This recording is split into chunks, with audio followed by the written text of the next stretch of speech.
If you want to escape the crazy world of retro computer pricing and just tinker with an old Mac like a true enthusiast, the G5 Tower is a good choice. As of 2024, anyway. I find that even if they don't work, and many don't, they make great looking shelving supports, or even using them as storage for my valuables.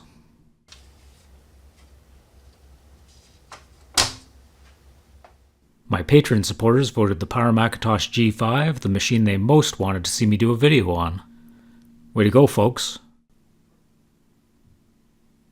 Mac Addict magazine had a great cover showing how not cute the G5 Tower was compared to the original Mac. A special issue celebrating how far the Macintosh had come in the 20 years since the introduction. And here we are now, 20 years beyond that. Apple's first completely metal-based tower had a commanding presence. And it wasn't just cheap painted sheet metal like some of the early 90s Macintosh computers, or most any PC.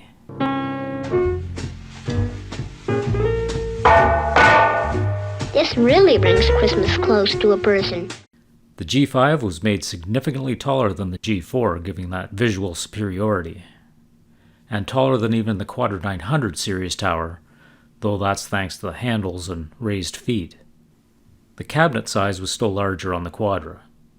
The Power Macintosh G5 was even featured in the A&E series Intervention, where they demonstrate the usefulness of the handles. Call the police. Go and call the police.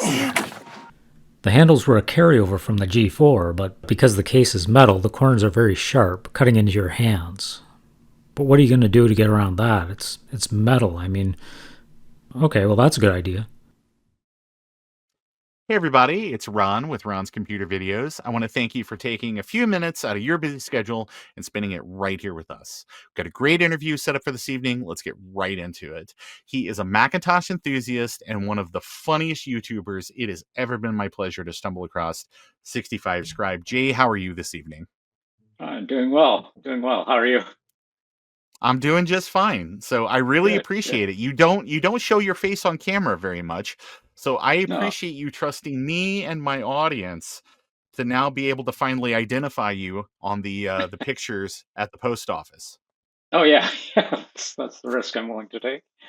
But yeah, and I appreciate you appearing in one of my earlier videos. And Yeah, I love Marathon, and I'll make sure to put a link to that in the description down below. But I think that's one of your funnier videos. There's so many clips, and there's so much insider information just about the Marathon series and all that. I mean, if you're a Mac user, you obviously grew up playing all those games. So yeah, and I've got a lot of good feedback. yeah. You even did a nice follow-up video for it too. So it's kind of nice that it became maybe something that you could kind of count on for additional viewership and whatnot. So I branched out a little bit. Absolutely. Well, let's start at the top. And this is the thing that maybe for people that are not intimately familiar, that haven't watched all your videos 30 times, I'm in that club. But what is with the name? What does 65scribe mean? No, there's not really too much of a story to it. It was just when I created the YouTube channel, it was just to upload a video for a friend, and I was just like, oh, and it was just a username I use sometimes, and it doesn't mean I'm a writer, and it doesn't mean that I was born in 1965 or I'm 65 years old or anything like that. It was just a couple of numbers and words I put together for a username. Sure. And as time went on, people said, well, you should make it a little more so people know what you do. And I was just kind of like, it's not that important. If people like the videos, then they're going to know the name. Yeah, but it's got a little bit of mystery, and I always wondered, and I was like, well, I don't know, maybe he's retired, maybe this is his retirement project and stuff. But your channel's like 10 years old, so if it's 65scribe, sir, you're holding it together really great. Yeah. Well, you have an Yeah. amazing collection. You have so many cool machines. You've done just wall-to-wall videos about everything that you've collected over the years. Of course, there's the famous the Horde that you picked up a lot of these things from. But going back, when did you get your first Mac, and what was it? Our family got a Macintosh SE back in 1988, and Hmm. yeah, that's where we started. And then 1992 upgraded to a Classic 2, Hmm. and that was a nice jump in speed. Sure. And It's everything you love about the SE30, except for none of the things you love about the SE30. yeah, yeah, no System 6. I was really bummed about that. Yeah, There's so many games that only worked in System 6. that's true. Uh, and yeah, so in 1994, I was able to afford my own computer. So it was a Power Mac 6160 AV. Hmm. Uh, thought I could maybe do some video stuff with that, but not so much. But it was fun, and I had that for way longer than I probably should have. In 2000, I got a Power Macintosh G4, and yeah, that was a huge upgrade in speed. But Oh yeah. yeah, so yeah, and it was around that time that you know Apple was kind of going crazy at that time. Every day you could look at the Apple News and read all kinds of stories about what was happening. So it was really exciting at that time. And Hmm. I had put the Macintosh Classic 2 in my living room and called it a conversation piece. Um, so when my wife came into the picture, she saw that and thought, oh, I'll get him something for Christmas. And she went on eBay, got me a Macintosh LC, and I opened it up and I said, well, I don't care about the old computers really, but yeah, it's nice. And so I hooked up my old 6100 monitor to it, and then I got to see System 6 again. I remember Hmm. the LC was the computer that we couldn't afford. We had to get the Classic 2 instead. Yeah. And now it was only $25. You start Yeah. looking around, you see, here's a Quadra 950 for $20, and here's Yeah. 7 compact Hmm. Macs, $5 each, and all this. Yeah. And you get that nostalgia hit, and they're so cheap. You can play around with them now. You're not going to lose $3,000 if you break something. It's Right. no problem opening them up and playing around. So I did a lot of repair stuff and cleaning them out, learning about them, uh, and the reason I got into the videos was I would take these things like take a Mac Plus apart or figured out how to jumpstart the Mac 2, and then a year later I couldn't remember how I did it, and then I'd have to research the whole thing again. So. Uh, So I made videos just for myself and put them on YouTube because YouTube was so nice. You didn't have to go looking for a tape or where did I put that Hmm. file. It's right there and available. And if someone else got to see it and learn something, that's great. But it's mostly for me. And I did retrobite videos because it was hard to figure out what the ingredients were uh, that we could get here in Canada versus over in England or whatever Hmm. the website had said. Um, yeah, so it kind of grew from there, and eventually I had this kind of a horde myself of Macs, and it's like, what's the end game here? Like, what am I going to do with all these things? Uh, and then I started thinking about there's a book. It's just still on my bookshelf, the red one up there, Hmm. um, the Macworld Secrets book, and there's a nice chapter in there that just went through every Macintosh model and talked about the story behind it, some anecdotes about it, things like that. And I would just read that thing over and over. I just really enjoyed hearing about the history and the background. It really gave the computer some cachet. Like you really valued them more when you Oh understood yeah. the background. So I said if I could have that, on a video, that'd be great. And so first I looked and saw, well, what are other people doing on YouTube in 2013 in that regard? And there wasn't a whole lot. It was either very amateur or very information I already knew, and wasn't much value in watching it. Yeah, but there was one really good one, Jason's Macintosh collection, I think. And yeah, that guy just off the top of his head could just go 20 minutes talking about interesting facts, and he would open up the machines on camera. And yeah, there wasn't a whole lot of, it was just a still camera with him in front of it and opening the machine. And yeah, but he was really I still good. watch that channel. They're still really, they're very informative. Yeah. Yeah, they haven't aged really. He No. still talks about, careful of the plastics and all that stuff. And yes, it's the a batteries. lot of that stuff is just evergreen content because as new people, as people come into the hobby, they discover those channels. Like they discover 65scribe, they find Jason's channel, and they can just go there and have like a little entertaining. His is very more like kind of textbook, kind of a very kind of dry sort of recounting of whatever it is you need to know about the machine. I have always appreciated the humor that you insert into your videos, because it's part, like, you don't know exactly where you're headed. And there are times where we're going down this path and everything is great. We're going to get to the point, and you will purposely pull the wheel and we go off on this other little exciting tangent. But I mean, we end up where we're supposed to go eventually, but it's never a wasted side trip. Like the jokes or the side anecdotes or whatever it is, it's always entertaining. Yeah, thanks. Yeah, when I first started making them, it was, I mean, there weren't hardly any people watching, if anyone.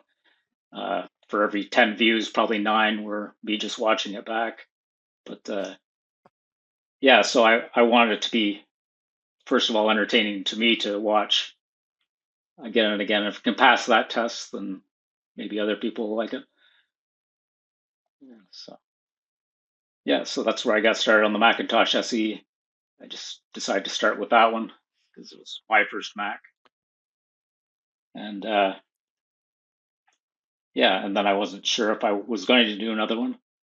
But then I got a Quadra 800, which at that point, it was the only case type that I didn't have before. And I found one for $25. And it was so famous for being such a lousy design. And to actually see it myself was, I confirmed that. But yeah, it was interesting. And I was able to add a little more history into the video, and yeah, made it really fun to rewatch. That's some of the point of the humor, is that you keep people engaged and they come back and watch again. But yeah, absolutely. But still not. I was going to say it pays for like rewatch to view it again. There's a payoff, because you might have gotten sucked in on the joke and you might have missed like part of the thing, but and sometimes you do sneak some stuff in there.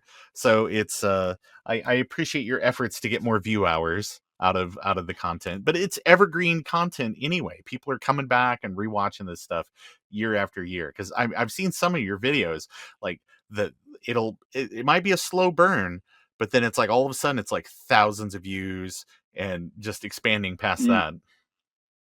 Yeah. I think I was maybe six videos in before I even passed 500 subscribers. It's you have to be patient, I guess, to grow in this. But yeah, it does. I appreciate the audience. It is kind of niche content. That's what a lot of people will say. It's but you're a big fish in a small pond. So again, I applaud all the hard effort and everything that has gone into it. But let me ask you this: your videos have a very unique look. They have I just tell your editing style. I can tell your like what your camera looks like and all of that, video after video. It's just a very consistent presentation. But what equipment and what software do you actually use to, like, what camera and things like that do you use to produce your videos? Yeah, it's all very uh, early 2000 era stuff.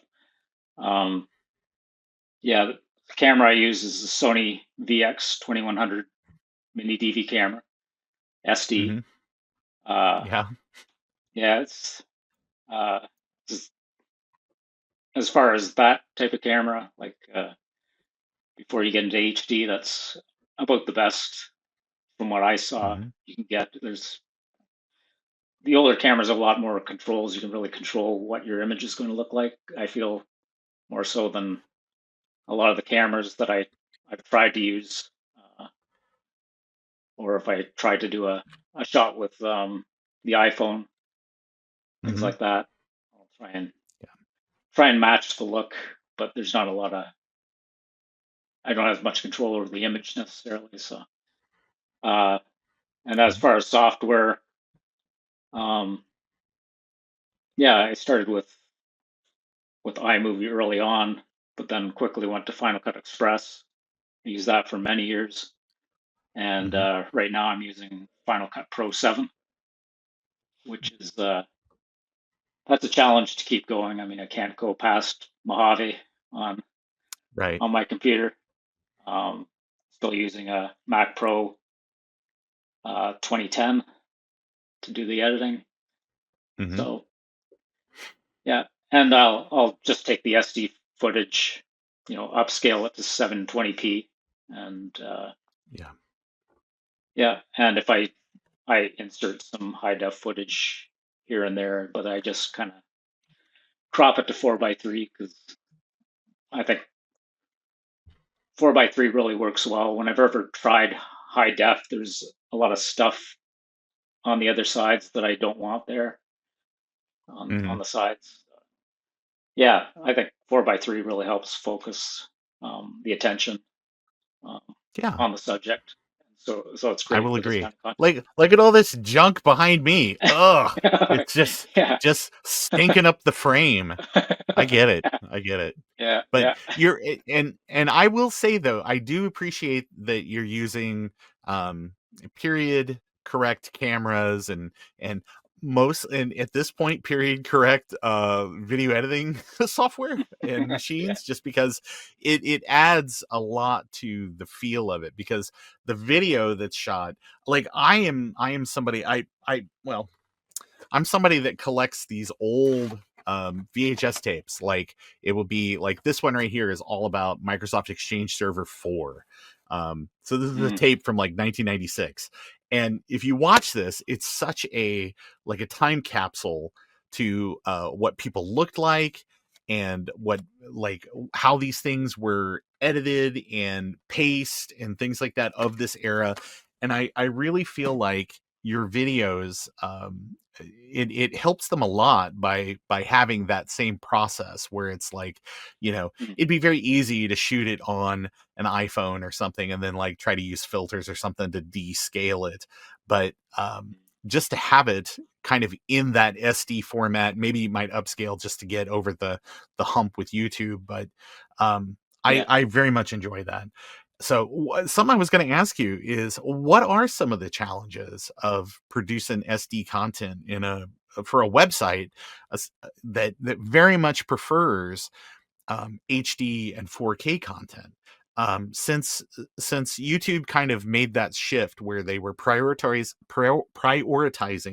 4K content over like HD and 720p and SD content and things like that. Have you personally seen anything change in your viewership, or how it's Mm. maybe recommended to people? Uh, no, not necessarily. Uh, yeah, like the G5 video that my last big one, it's Mhm. over a year ago now. Uh, it's getting a steady number of views, uh, even now. Like, it's, Yeah. Well, I that's haven't good. I seen think any kind of dip. that's good. I know that some channels have said that when YouTube, um, when YouTube makes those changes behind the scenes and doesn't always 100% communicate that to creators and things, or it might they might talk to people. They're not talking to me. Sometimes you'll see something where it's just like, oh wait, what happened? Like there was a number Hmm. of people a couple of months ago that were like, hold on, like my viewership just tanked out of and it came Yeah, I down heard that. to that. I guess that YouTube was wanting people or was no longer doing recommendations the same based on how you were logged in and there's a lot of people that just never log into YouTube. So they're Hmm. just viewing things and they go to the what's new and whatever's there. And so I think those people saw a decrease in their stuff. So it's really good to hear that things have been pretty level for you. Yeah, yeah. No, I'm appreciate any viewership, and a lot of the comments are actually a lot more positive than I would have expected. That as far as doing basically SD content at 4:3. Uh, Yeah. yeah, 95% of the people are like, it's a throwback. It's like YouTube from 2010, and they love that. That it's almost like nostalgia for them of early YouTube. Yeah. So, Oh yeah.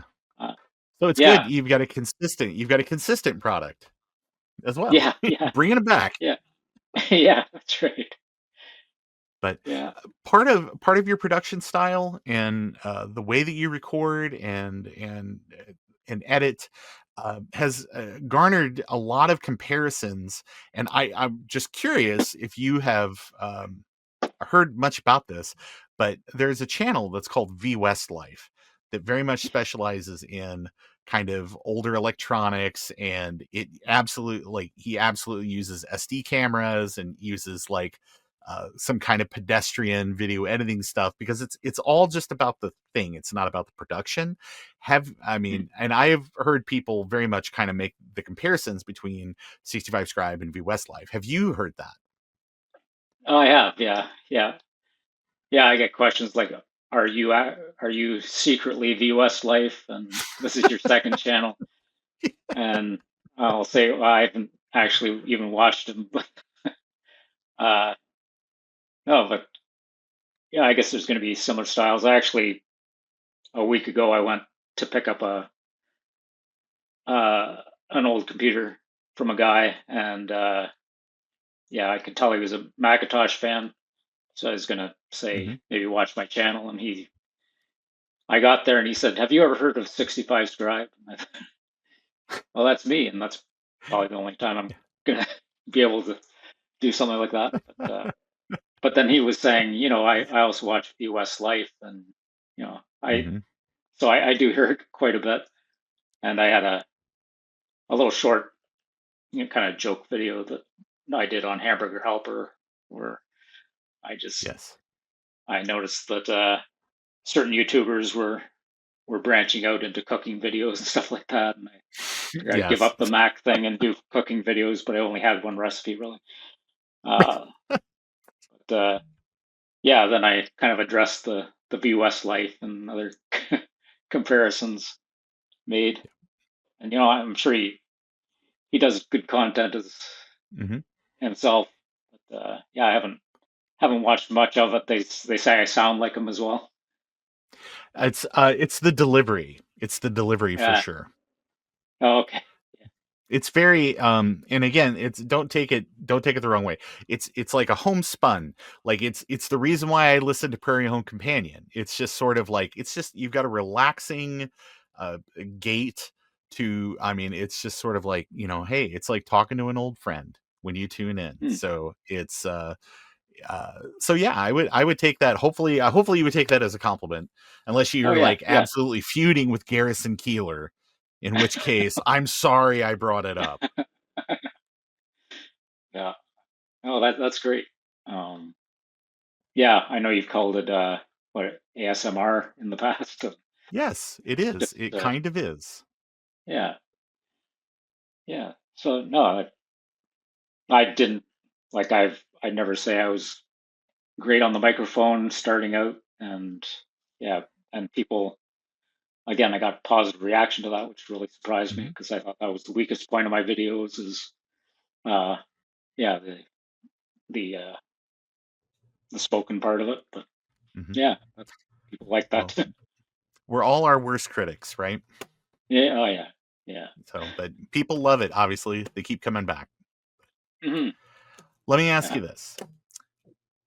I know that a lot of people that watch your channel, they know about the tropes. There's a lot of tropes when it comes to a 65 scribe video. You know that you're going to see, very potentially, you're going to see the oil museum.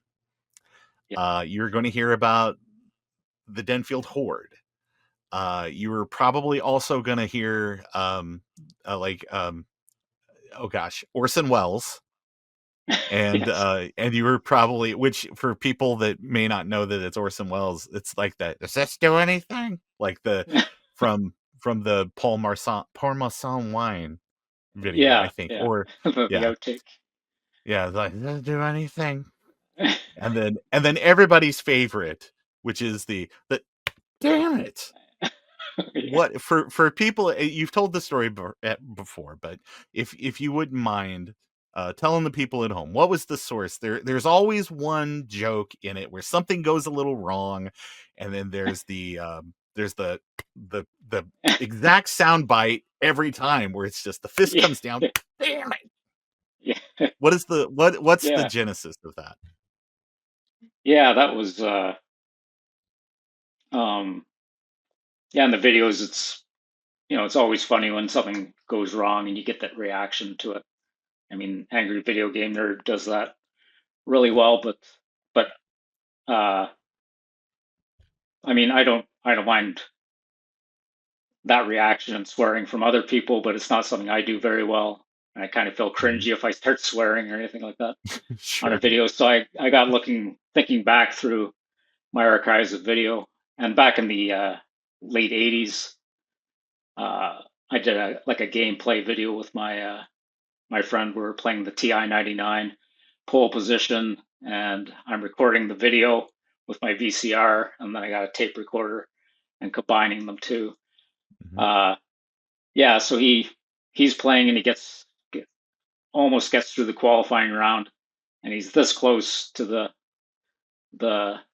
finishing line, and then it just runs out of gas. And that was his reaction. He's just Yeah. so into the game, he just throws down the controller, just says "damn." And Yeah. yeah, so I thought back to that. Well, I'm just going to grab that It's sound bite I and I like can it. use it. Like the inside jokes. Yeah.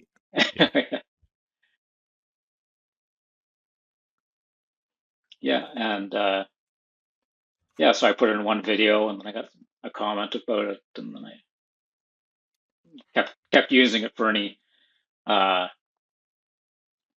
any reactions that I wanted to get a funny moment from, like Mm-hmm. and yeah, people have really responded well to that. I mean, like, I'll put out a video, and maybe 5% of the reactions or comments I get back on it just say "damn," Yeah. and Yes, or exactly. It's yeah. Oh, and yeah, and then I told the story in one of my videos where someone donated a computer, and then I'm trying to install Final Cut on it, and all the fields in the registration are already say "damn" in it.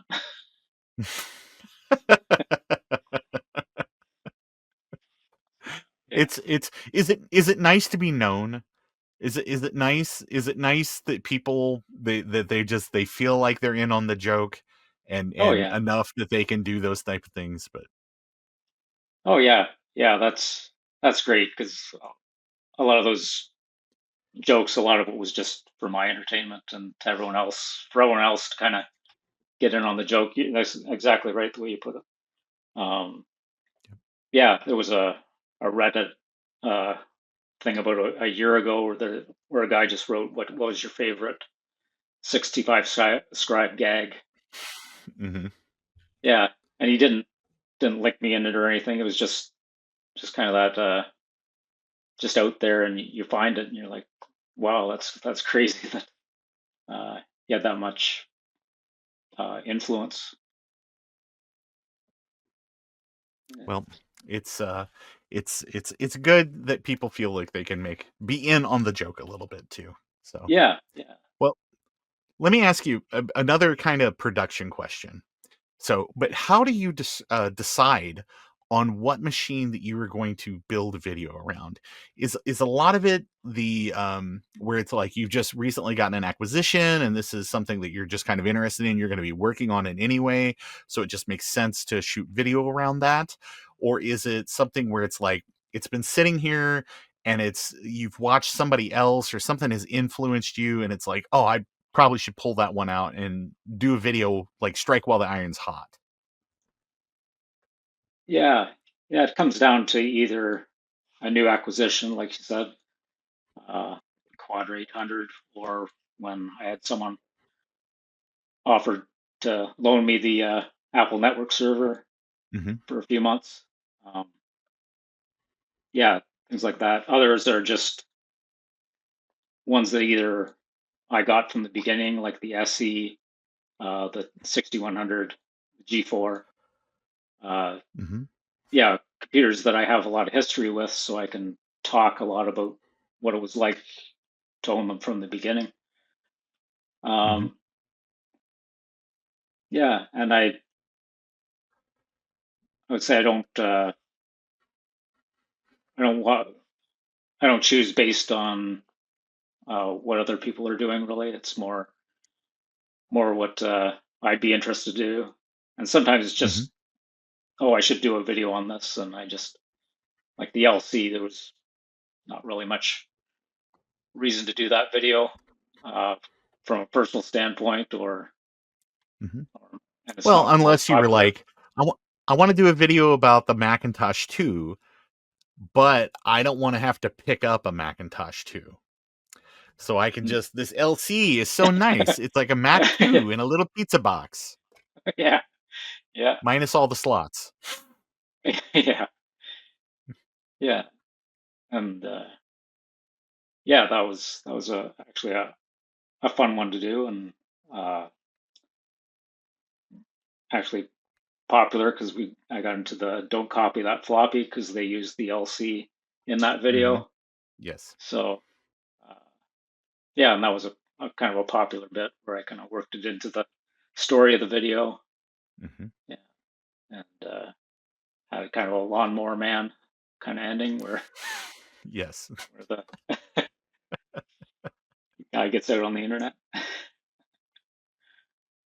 The and again, I'm sure that this all sounds like an inside joke to people that are not as well read or well watched on your channel, but I would really encourage people to go out and definitely subscribe and click through and watch some of the videos because they are very, very entertaining. And again, like all the meta stuff that goes into it, it's more than just like a video about whatever that machine is. It's some of these feel like a real fever dream of just like, where are we going? Where, I mean, I'm having fun, don't get me wrong, but where are we going on this? But you have a lot of videos like that, where you kind of have something where it's you've got that machine that you're interested in doing a video on, just whatever's got your fancy at the moment, and then it kind of grows and becomes like this huge universe into itself. Um, and some of these videos are quite long. Some of them are just maybe 15 minutes, something like that. But what has been your favorite video to work on? And it might just be because of the machine that you covered, or it might be because of like all this kind of universe building that you put around that story. It could be whatever you want, but what has been your favorite one to work on? Oh, yeah, they're all interesting for different reasons, but yeah, I think the one of the most entertaining for me was the Power Mac 8100 video because it was one of those computers because I bought the 6100 and the 8100 was Mm-hmm. such a, so unobtainable as far as Mm-hmm. like I could barely afford the 6100. Yeah. But yeah, to actually acquire one of the machines and then be able to open it up, talk about it, talk about the history. Uh, yeah, that was a lot of fun. Never did get it working, and a lot of folks are still trying to help me with that. Yeah. Yeah. It's some of those machines, like especially like a Quadra 800, 840 AV, like those machines, they just don't want to work these days. They're, Yeah. they're just, Yeah. yeah. It's I know Steve from Mac 84 will absolutely tell you it's like the black PCB is not doing it any favors. It's really hard to see broken traces. They Mm, all have cap damage. They've all got battery damage. And I think it's one of those things where it's like all of the machines, like the 8100s, 840 AVs, 800s, all of them that have been saved or that are able to be saved have already been saved. It's like everything that's out there right now just seems like basket cases because yeah. I have several.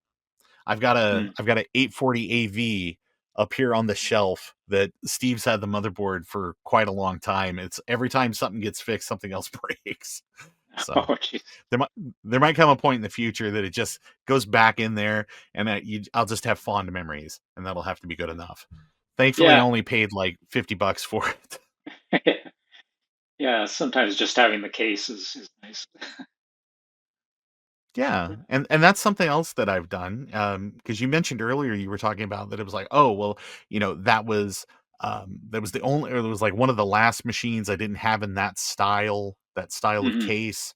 Um, so I appreciate that because I am someone who, it's like, yeah, I don't need a 2CI and a 2CX. I just need a 2CI so that way that I've got a machine that's got that case style. I Right. don't need a Quadra 900 and a 950. It's close enough, just to have Yeah. like one or the other. But do you Yeah. also collect? I know you've got a PowerBook 500 series sitting on the desk behind you. Do you collect Yeah. any other PowerBook stuff? Uh, PowerBooks are more recent. I mean, I early on I got a Macintosh portable Hmm. and PowerBook 170. Hmm. But yeah, I hadn't really collected much. Um, but then with that Denfield Horde, he had a couple of PowerBook 520s. Uh, yeah, and then it just happened a few months later, 540C came up, and yeah, that's the Yeah, one back here. It's, very nice. yeah, I yeah, had very nice. I had a friend, or I helped a friend restore one of those, and he also had the PowerPC upgrade card for it and such. And I was like, Oh, I said, you can just get a 5300. You can just, if that was the end goal, you could have just got a 5300. He's like, oh no, I just thought it was really cool because, and yeah. I went and I had some of the ready for like the little red sort of diamond stickers that are like ready for PowerPC upgrade. I had some of Oh, those yeah. made up, so Oh, was did able you? to put one of those on there. Yeah, it's Yeah. I just because I've got I collect a lot of PowerBook stuff, so Yeah, and I there's a know. number of those machines like the um oh gosh, I can't even remember what the model is, but it's the 3400, maybe not. It's the duo Hmm. PowerBook Duo, the color one that was like an 040 base machine.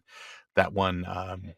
has got there was a PowerPC upgrade for it, which is in total Hmm. Apple style. Is you send the machine off and they put the PowerPC Duo motherboard in it for you. There's Oh, no CPU upgrade. They just swap the motherboard out for you and then give oh, you back okay. all your brittle plastics.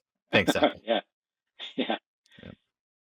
yeah, yeah. So, That's what was really interesting about those 500 series is that you could just do that upgrade and mhm. uh, yeah, yeah, it was uh, yeah, very interesting to look at that machine and just see that the engineers were kind of given carte blanche as far as the design and how they put it together Mhm. because PowerPC was coming. Yeah. Management didn't really care too much. It was just a stopgap machine. Yeah. That makes it really Just get interesting. this out the door.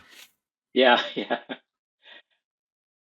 Yeah. But, well, since the M1 Mac Mini is now 5 years old, when can we expect a video about it?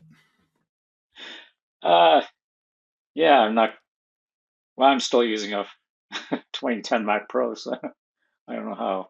Well, then that's all the more reason to upgrade. There's never been a cheaper time to buy an M1 Mac Mini. Yeah. Yeah. In my G5 video, I kind of drew the line there as far as what's vintage and what's not. That's in my own Mhm. mind anyway. But, Yeah. Speaking of that, though, I've seen a lot of people start to like. I would say that in my mind, PowerPC and earlier Motorola 68,000 machines. That's kind of like the classic era. But um, we run an event every year, Marchintosh, where mhm. it's basically this sort of like, hey, like let's see what your classic Macs are. And there were so many people, and then the first year we did kind of say that this should be maybe PowerPC and older stuff. And there were so many people that were like, oh, I had a cool idea for my my Core Solo iMac, Intel iMac. I had like a cool idea for that. I wish I could have participated. That the next year we were like, especially with everything that's going on with Apple Silicon and all that type of stuff, we're like, okay, yes, we're widening the tent. Mhm. And if you've got an Intel based Mac, they're classic at this point. Very shortly to be discontinued for Mhm. OS upgrades. But Yeah. yes, please make fun new things. So Uh, and include your Intel Macs and stuff. So I don't yeah. know. Maybe 65scribe can think about Yeah. how do we make things more inclusive for our Intel, our newly abandoned Intel brethren. Yeah. Yeah. No, I do feel or do hear from younger um, viewers who are like, or they only collect Intel Macs. Yeah. They, they're interested about what came before that. So Mhm. yeah, yeah, no, something to consider for sure. Yeah. Well, it's well, you heard it here first. If you're watching this, 65scribe will have, or Jay will have his address. It'll flash at the end of the interview. You can send all of your complimentary Apple Silicon Macs directly to his PO box. But Yeah, I'll get to work on that. but looking at your array of machines behind you, you've got a lot of things that aren't necessarily Macs. I see some TI equipment up there. There's Mhm. a Commodore or a PET sitting back there as well. Yeah, If you were to exhaust all of your things to talk about on the Macintosh, what are some of the other machines that you would try to give the same sort of 65scribe treatment to? yeah. Well, one of the current things I'm working on is talking about what happened before the Macintosh, because that's in my mind. It's always been I've been a little bit kind of a gray area. I wanted to learn a little Hmm. more about that, and at the time, I did have a TI 99 before the Mac, and that's where we got the damn soundbite and all that. Uh, Yeah. so yeah, so nostalgia kind of takes me back to that computer, and really want to what I'm doing in the current video that I'm working on is uh, looking at what Apple was doing at the same time that TI was doing their thing, and what made TI fail versus Apple, which just uh, weathered the '90s and then became Hmm. huge in the 2000s. So, uh, yeah, just kind of investigating that, and then looking at it from the standpoint of the TI at that critical period where you had the computer crash, and all Hmm. those things happening, and what caused that, and how did that the Mac kind of get born out of that. Hmm. So a video talking a lot about still talking about the Mac, but also TI 99 and Hmm. and my experiences with that. Uh, Yeah. So yeah, it's I mean, I think it's a very, very fun video. Same kind of style as the Hmm. and it's taking a while because there's a lot of research involved, and excuse me, uh, yeah, and it's going to be another fairly long video, hour plus. So it's Oh wow. going to take a little work, but it's a lot of fun doing it. Well, I'm looking forward to it. I'm a fan of the TI 99.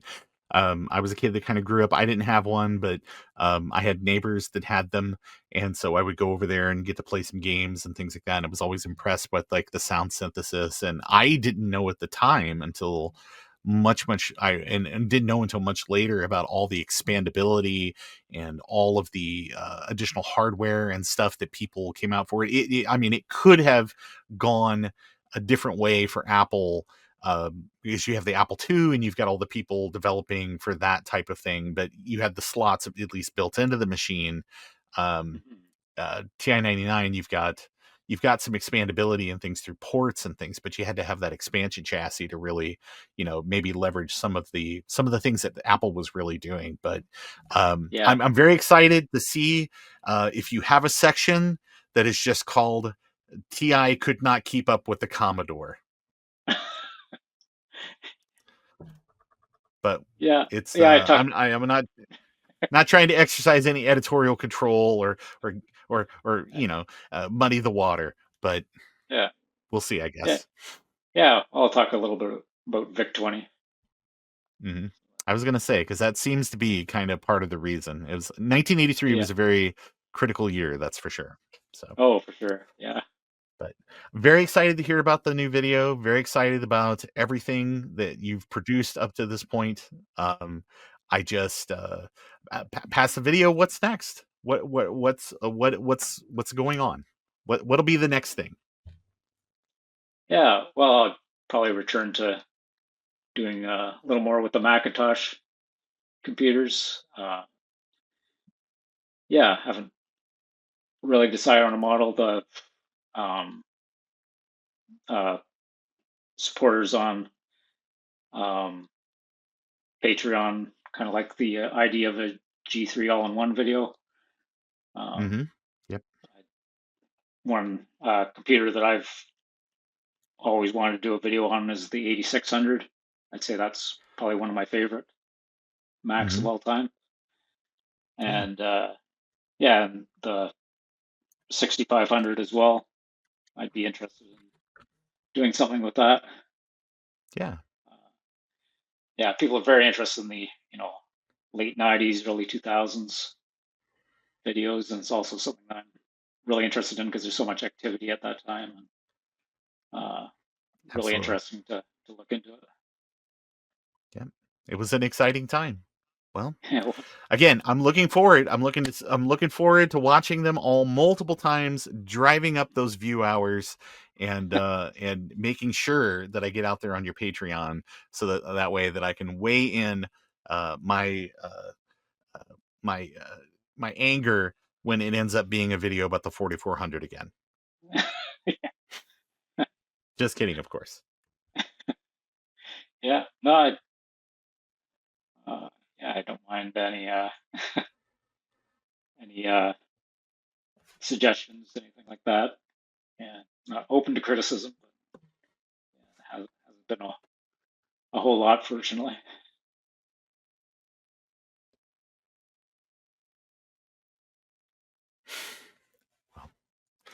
Again, thank you so much for taking a few minutes out of your evening and doing an interview. I know that it took a bit to kind of put it all together, and I'm glad you didn't take too much convincing because I know that people will very much enjoy hearing from you.